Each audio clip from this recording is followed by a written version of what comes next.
Pemirsa, dari jumlah 10 ribuan naker migran yang pulang ke Bali, naker yang terjangkit COVID-19 sampai dengan 21 April mencapai 95 orang. Menurut Ketua Harian Gugus Tugas Percepatan Penanganan COVID-19 Provinsi Bali, Dewa Made Indra, setiap naker migran yang pulang melalui Bandara Ngurah Rai maupun Pelabuhan Benoa telah menjalani rapid test.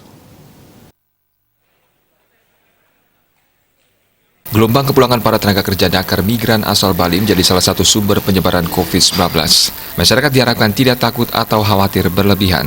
Masyarakat juga diharapkan tidak melakukan penolakan terhadap kehadiran mereka yang sedang menjalani proses karantina di sejumlah wilayah. Menurut data Gugus Tugas Percepatan Penanganan COVID-19 Provinsi Bali, tercatat 10.935 orang naker migran yang sudah pulang ke Bali sejak 22 Maret hingga 21 April 2020. Ketua Harian Gugus Tugas Percepatan Penanganan COVID-19 Provinsi Bali, Dewa Made Indra mengatakan, mayoritas PMI yang positif COVID-19 ditemukan setelah gugus tugas melaksanakan rapid test sejak 22 Maret. Hanya sedikit yang ditemukan positif sebelum ada rapid test. Ada PMI positif COVID-19 di Beleleng, Karangasem, dan Bangli. Mereka pulang sebelum memperlakukan rapid test. Jika hasil rapid test negatif, PMI tersebut diserahkan kepada kabupaten kota untuk karantina. Jika hasilnya positif, pasien bersangkutan diambil alih oleh gugus tugas provinsi untuk dibawa ke tempat karantina yang dikelola Pemprov Bali. Para PMI akan kembali diuji swab di lab dengan metode PCR. Jika hasil tes labnya positif, kondisinya dicek kembali. Jika sehat, diisolasi di tempat karantina yang dikelola Pemprov. Kalau kurang sehat, akan dibawa ke rumah sakit rujukan. Sedangkan yang hasil tes labnya yang sudah benar-benar negatif, PMI bersangkutan dapat melanjutkan karantina mandiri di rumah masing-masing.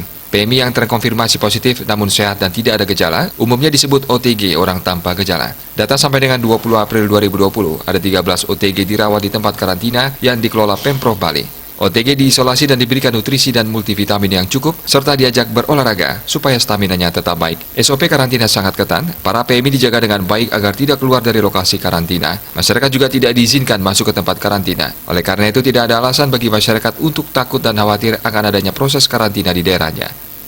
Rindra Devita, Bali Pos melaporkan.